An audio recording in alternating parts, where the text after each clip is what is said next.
kakarating ko lang. And dumating na yung in-order ko kahapon ata. Ito yung kulungan ni Thunder. Kasi kailangan ko siya ikulong guys. Kasi makulit siya. Lagi siya pupunta sa CR. And ngayon, ayan, inuubo siya. Nakakainom ng ano doon. Kaya ngayon, ikukulong natin si Thunder guys. Meron na din akong piniling pet drinking bottle. So, bubuksan natin yan sa taas pagkakit ko para ma-flex ko naman sa inyo yung mga na Shopee ko about para sa mga dogs ko.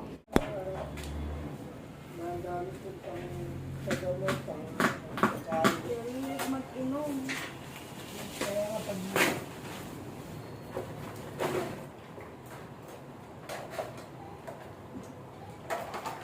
So guys, ito nga pala yung kulungan ni Thunder.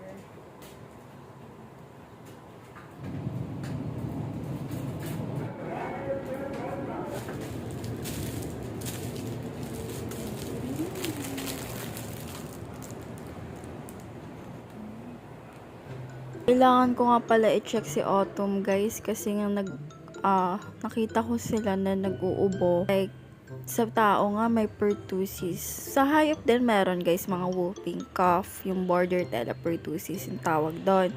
Chinek ko yung vital signs ni Autumn kasi talagang nagdudura siya ng whitish tapos talagang hindi siya mapakali. Like, parang may nakabara sa lalamunan. So, confirm ko pala sa vet din na merong ubo yung dog ko. So, nagkahawa-hawa sila dito sa bahay namin. And ngayon, okay na sila guys. After 1 week, na nabigyan ako ng reseta ng veterinarian ko. Okay na sila Snowy. Si Autumn talagang pinaka napuruhan na medyo malala yung ubo niya guys. Pero kay Stormy naman, hindi ko siya nakitaan kasi complete vaccine siya at updated yung kanyang ang tawag yun sa vaccination ng pang-ubo. Yung kennel cough, like that.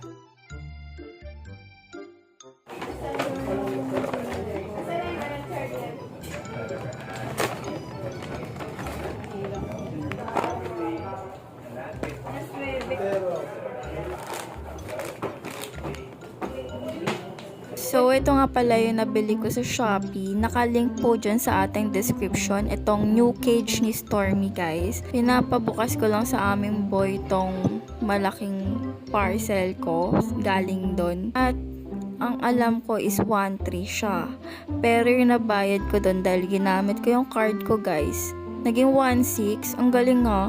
Alam ko ang lapit lang nun ng location. Pero bakit ang laki naman ng charge ng delivery sa akin? Though, porket ginamit yung card, dapat di ganun. Kasi kailangan ko nang ikulong din si Stormy. Para safe din siya guys.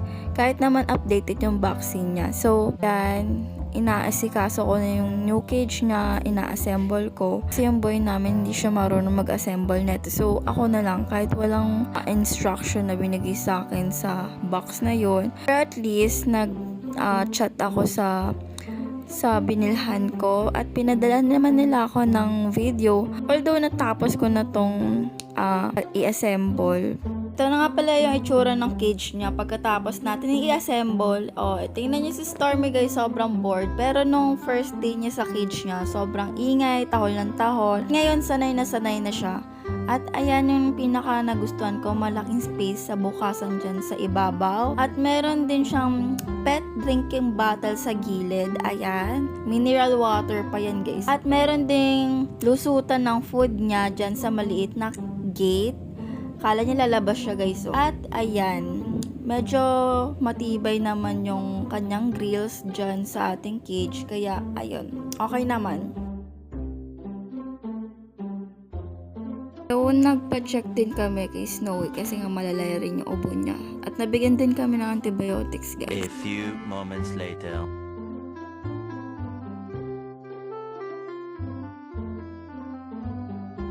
Guys, ito yung isang dog namin na guard dog. Kaya siya nandito, guys. Ito po si Bella. Ang name po niya si Bella. Okay na. Sit. Sit. Sit. Here. Here. Here. Here.